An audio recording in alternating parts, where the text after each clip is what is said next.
नमस्कार दोस्तों, मैं अनिल कुमार, सहायक आचार्य राजनीति विज्ञान। आज के इस वीडियो में हम बीए सेकेंड ईयर के सिलेबस के अंतर्गत आने वाले ब्रिटिश संविधान की व्यवस्था का अध्ययन करेंगे। ब्रिटिश संविधान के अंतर्गत हम देखते हैं कि वहाँ पर ब्रिटिश संसद के दो सदन हैं, लॉर्ड सभा और हाउस ऑफ कॉमन्स।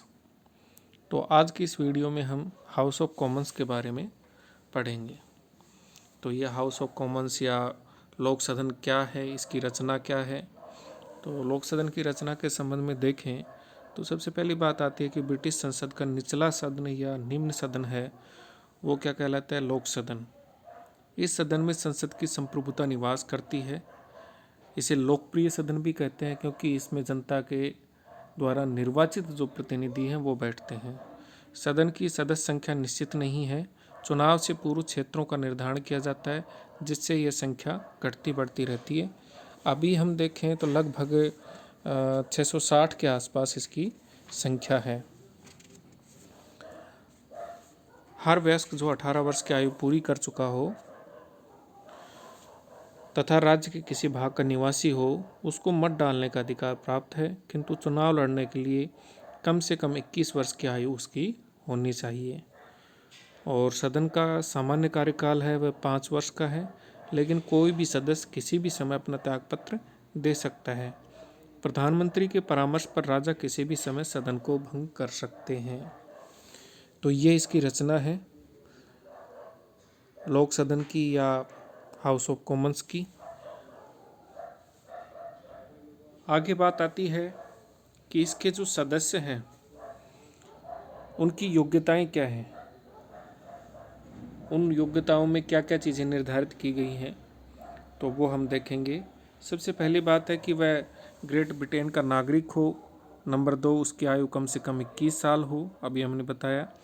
नंबर 3 है मतदाताओं की सूची में उसका नाम सम्मिलित हो। नंबर 4, वह देश के प्रति निष्ठा की शपथ लेने के लिए तैयार हो। 1957 के लोक सदन अयोग्यता अधिनियम और अन्य व्यवस्थाओं के अनुसार जो व्यक्ति लोक सदन के सदस्य नहीं बन सकते उनके बारे में लिखा गया है। तो नंबर 1 है, जो व्यक्ति लॉर्ड सभा के सदस्य हैं वो हाउस ऑफ कॉमन्स के सदस्य नहीं हो सकते। दोस्तों, जैसे अपने यहाँ संसद के दो सदन हैं, राज्यसभा और लोकसभा, वैसे ही वहाँ पर हाउस ऑफ कॉमन्स और लॉर्ड सभा दो सदन हैं। तो आज की इस वीडियो में चूँकि हम हाउस ऑफ कॉमन्स के बारे में पढ़ रहे हैं, तो ये सेम वैसा ही है जैसे हमारे यहाँ की लोकसभा है। हमने भी वहीं से संसदीय शासन प्रणाली अपनाई है। तो लोक सदन अयोग्यता अधिनियम का अध्ययन हम कर रहे थे जो 1957 का है। उसमें लोक सदन के जो सदस्य नहीं हो सकते उनके बारे में बताया गया है। तो नंबर 1 है, जो व्यक्ति लोक सभा के सदस्य हैं वो हाउस ऑफ कॉमन्स के सदस्य नहीं हो सकते। नंबर 2, जो व्यक्ति उत्तरी आयरलैंड, इंग्लैंड तथा स्कॉटलैंड चर्च के पादरी अथवा रोमन कैथोलिक चर्च के पादरी हों, उन्हें भी लोक सदन का सदस्य नहीं बनाया जा सकता। जो स्कॉटलैंड या ब्रिटेन के पीयर हों, वे भी लोक सदन के सदस्य नहीं बन सकते, हाउस ऑफ कॉमन्स के सदस्य नहीं बन सकते। जो नगरों के मेयर तथा काउंटियों के शेरिफ हों, ऐसे लोग भी लोक सदन के सदस्य नहीं बन सकते। जो राजमुकुट के अधीन पद धारण करने वाली अर्थात सरकारी कर्मचारी हों, वे भी लोक सदन के सदस्य नहीं हो सकते। जो सरकार से ठेका लेने वाले व्यक्ति हों अथवा जो अन्य किसी रूप में प्रत्यक्ष रूप से सरकार से लाभान्वित होते हों, वे भी हाउस ऑफ कॉमन्स के सदस्य नहीं हो सकते। ब्रिटेन में भारत के ही समान कोई भी उम्मीदवार किसी भी चुनाव क्षेत्र से चुनाव लड़ सकता है। उसके लिए आवश्यक नहीं है कि वह किसी उसी निर्वाचन क्षेत्र का निवासी हो जिसमें वह चुनाव लड़ रहा है।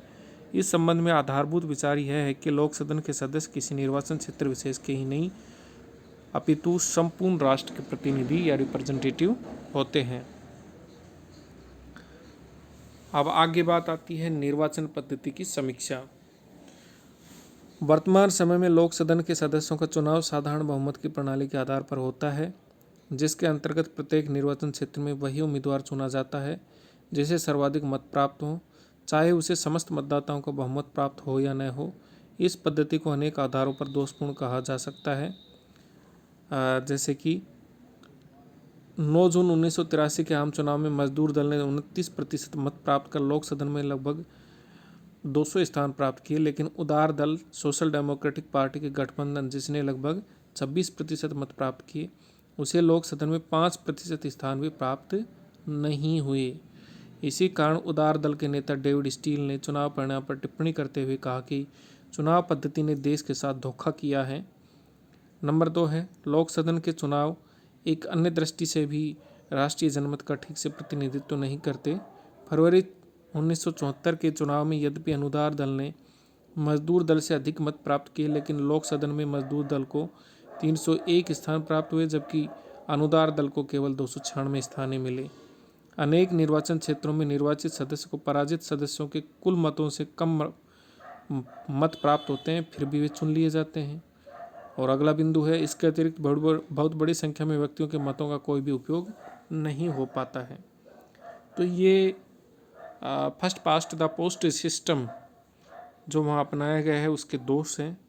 हमारे यहाँ पर भी first past the post system अपनाया गया है, अर्थात जो सबसे ज़्यादा वोट लेता है उम्मीदवार वही विजेता बन जाता है। चुनाव पद्धति की इन दोषों विशेषतः प्रथम दोष के कारण निर्वाचन पद्धति में परिवर्तन की आवश्यकता अनुभव की जाती रही है और उदार दल द्वारा निरंतर यह मांग की जाती रही कि लोक सदन के चुनाव में आनुपातिक प्रतिनिधित्व की पद्धति को अपनाया जाना चाहिए। लेकिन आनुपातिक प्रतिनिधित्व की अपनी समस्याएं हैं और ब्रिटेन में निकट भविष्य में इसे अपनाए जाने की कोई संभावनाएं नहीं हैं। अब आगे बात आती है कि लोक सदन के पदाधिकारी कौन कौन होते हैं। तो सबसे जो प्रमुख पदाधिकारी होता है वो होता है स्पीकर यानी अध्यक्ष। दूसरा जो पदाधिकारी होता है उपाध्यक्ष होता है।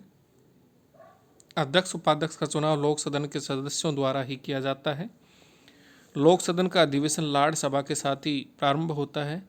परंपरा के अनुसार एक वर्ष में एक बार अधिवेशन अवश्य ही बुलाया जाता है और अगर ज़रूरत हो तो एक से ज़्यादा बार भी अधिवेशन बुलाया जा सकता है। और यह अधिवेशन सप्ताह में 5 दिन चलता है। सदन की गणपूर्ति संख्या 40 है और सामान्यतः सत्र की शुरुआत वर्ष के अक्टूबर महीने में यानी 10वें महीने में होती है आमतौर पर। तो ये लोक सदन के पदाधिकारी के संबंध में है, सत्र के संबंध में है। लोक सदन का अब इसका विस्तृत तरीके से हम अध्ययन करें तो देखते हैं कि लोक सदन का सबसे प्रमुख पद अधिकारी अध्यक्ष होता है, जिसे नवीन संसद के निर्माण के बाद लोक सदन के सदस्यों द्वारा निर्वाचित किया जाता है।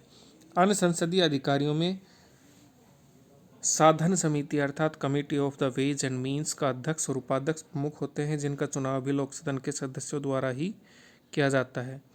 अध्यक्ष की अनुपस्थिति में साधन समिति का अध्यक्ष और उसकी भी अनुपस्थिति में साधन समिति का उपाध्यक्ष सदन की अध्यक्षता करता है। सदन का अधिवेशन मैंने बताया कि वर्ष के अक्टूबर महीने में या 10वें महीने में शुरू होता है और आमतौर पर लॉर्ड सभा के साथ ही शुरू होता है। साल में एक बार तो बुलाया जाना ज़रूरी है और चाहें तो ज़्यादा भी बुला सकते हैं। बैठ के 5 दिन होती है। सप्ताह के जो प्रथम 4 दिन है सोमवार से गुरुवार तक 2:45 बजे दोपहर के बाद प्रारंभ होती है। शुक्रवार निजी प्रस्तावों और याचिकाओं के लिए सुरक्षित होता है और इस दिन दोपहर के पूर्व 11 बजे सदन की बैठक होती है।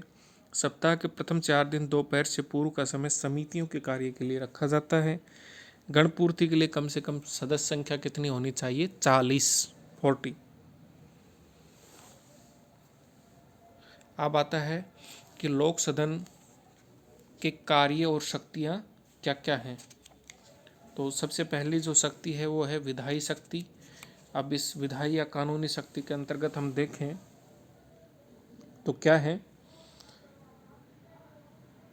ब्रिटिश संसद के 2 सदन हैं, लोक सदन और लॉर्ड सभा। संसद की प्रभु सत्ता की धारणा के अनुसार ब्रिटिश संसद किसी भी कानून का निर्माण कर सकती है, कोई भी कानून बना सकती है संसद, और किसी भी प्रचलित कानून को रद्द कर सकती है या उसमें संशोधन कर सकती है। 1911 के पूर्व तक तो संसद के दोनों सदनों अर्थात लॉर्ड सभा और लोक सदन को समान शक्तियां प्राप्त थी, किंतु 1911 और 1949 के संसदीय अधिनियम पारित होने के पश्चात अब इस संबंध में अंतिम शक्ति लोक सदन को ही प्राप्त है।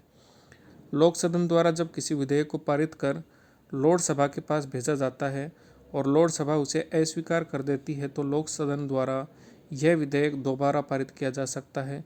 और यदि दूसरे वाचन की तिथि तथा दूसरी बार विधेयक के तीसरे वाचन की तिथि में 1 वर्ष का समय हो चुका है तो लोक सभा द्वारा पारित किए बिना ही इसे दोनों सदनों द्वारा पारित समझा जाता है। इस तरह लोक सभा किसी विधेयक को केवल 1 वर्ष के लिए रोक सकती है और अंतिम शक्ति लोक सदन को ही प्राप्त है। लोक सदन की दूसरी शक्ति है वित्तीय शक्ति। अब वित्तीय शक्ति में क्या क्या आता है? वित्तीय क्षेत्र में लोक सदन की स्थिति और भी सुदृढ़ है। 1911 के संसदीय अधिनियम में वित्त विधेयक की परिभाषा की गई है और लोक सदन का अध्यक्ष जिसे वित्त विधेयक प्रमाणित करे वित्त विधेयक समझा जाएगा। वित्त विधेयक लोक सदन में ही प्रस्तावित किया जा सकता है, लोक सभा में नहीं। लोक सदन द्वारा पारित किए जाने के बाद लोक सभा द्वारा 1 माह की अवधि तक वित्त विधेयक पर विचार करने का कार्य किया जा सकता है। 1 माह की अवधि बीत चुकने के बाद वित्त विधेयक या बजट दोनों सदनों द्वारा उसी रूप में पारित समझा जाएगा जिस रूप में लोक सदन से उसे पारित किया गया था, चाहे लोक सभा उसे अस्वीकार करे या उसमें कोई संशोधन प्रस्तावित करे। भारत में जो राज्यसभा और लोकसभा की स्थिति है वैसी ही लोक सभा और हाउस ऑफ कॉमन्स की है, यानी कि इस मामले में लोक सभा को कम शक्तियाँ प्राप्त हैं और हाउस ऑफ कॉमन्स को ज़्यादा। इस प्रकार वित्तीय क्षेत्र में लोक सभा की स्थिति बहुत अधिक निर्बल है और लोक सदन को इस संबंध में पूर्ण नियंत्रण प्राप्त है। अगली जो शक्ति है लोक सदन की वो है कार्यपालिका शक्तियाँ। अभी कार्यपालिक शक्तियाँ में क्या क्या है? इंग्लैंड में संसदात्मक प्रजातंत्र है और ब्रिटिश कार्यपालिका पर पूर्ण नियंत्रण लोक सदन का ही है, लोक सभा का नहीं। कार्यपालिका अर्थात मंत्रिपरिषद लोक सदन के प्रति पूर्ण रूप से उत्तरदायी होती है। लोक सदन के सदस्य मंत्रियों से प्रश्न तथा पूरक प्रश्न पूछ सकते हैं। वे उनके विरुद्ध काम रोको प्रस्ताव ला सकते हैं, निंदा प्रस्ताव ला सकते हैं और इन सब के अलावा भी एक बड़ी बात है कि वो अविश्वास प्रस्ताव पारित कर मंत्रिमंडल को उसके पद से हटा सकते हैं, पदच्युत कर सकते हैं। लोक सभा के सदस्य मंत्रिमंडल से प्रश्न तथा पूरक प्रश्न पूछ सकते हैं किंतु अविश्वास प्रस्ताव पारित कर मंत्रिमंडल को पदच्युत नहीं कर सकते। यह कार्य केवल लोक सदन के द्वारा ही किया जा सकता है। मंत्रिमंडल के खिलाफ अविश्वास प्रस्ताव लाने का अधिकार सिर्फ और सिर्फ किसको है? हाउस ऑफ कॉमन्स को, न कि लोक सभा को। जैसे भारत में मंत्रिमंडल के विरुद्ध अविश्वास प्रस्ताव लाने का अधिकार लोक सभा को है, ठीक वैसे ही ब्रिटेन में लोक सदन को है। तो ये प्रमुख थी न्यायिक शक्तियाँ। न्यायिक शक्तियाँ क्या क्या है? तो न्यायिक शक्ति के अंतर्गत एक सबसे बड़ी बात आती है दोस्तों कि करीब 8-10 साल पहले तक लोक सभा ही ब्रिटेन में न्यायपालिका का कार्य करती थी, न्याय संबंधी कार्य करती थी। लेकिन अब वहाँ पर अलग से सर्वोच्च न्यायालय की स्थापना कर दी गई है 2009 से और अब वहाँ स्वतंत्र और निष्पक्ष न्यायपालिका है। लोक सभा का उसमें अब इतना हस्तक्षेप नहीं है और उनके जो जज हैं उनकी नियुक्ति हाउस ऑफ कॉमन्स के द्वारा ही की जाती है वास्तविक तौर पर। हालांकि जजों की नियुक्ति के मामले में जो वहाँ का राजा है वो उनके आदेश जारी करता है, वारंट जारी करता है, लेकिन इसके बारे में जो आदेश हैं वो राजा के द्वारा जारी किए जाते हैं और सलाह जो है वो सलाह किसके द्वारा दी जाती है? कैबिनेट के द्वारा। लोक सदन उसको पारित करती है। तो ये न्यायिक शक्ति है। अब बात आती है कि ये जो लोक सदन की स्थिति है इसका मूल्यांकन क्या है, इसके वास्तविक कार्य और भूमिका क्या है।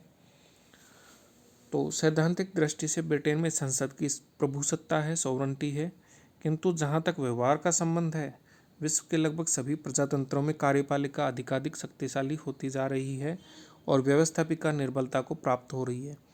ब्रिटेन में भी वास्तविक स्थिति ऐसी है। जहाँ तक व्यवस्थापन और वित्त संबंध है। ब्रिटिश लोक सदन का इन क्षेत्रों पर नियंत्रण बहुत अधिक संदिग्ध ही है। वस्तु स्थिति यह है कि कैबिनेट अपने बहुमत के बल पर लोक सदन के समर्थन तथा सहयोग से कानूनों का निर्माण करती है तथा वित्त का प्रबंध करती है। लोक सदन का वह समर्थन तथा सहयोग बहुधा सदस्यों के विश्वास के आधार पर नहीं, वरन कैबिनेट के द्वारा अपने दल के सदस्यों पर दबाव का प्रयोग करके किया जाता है।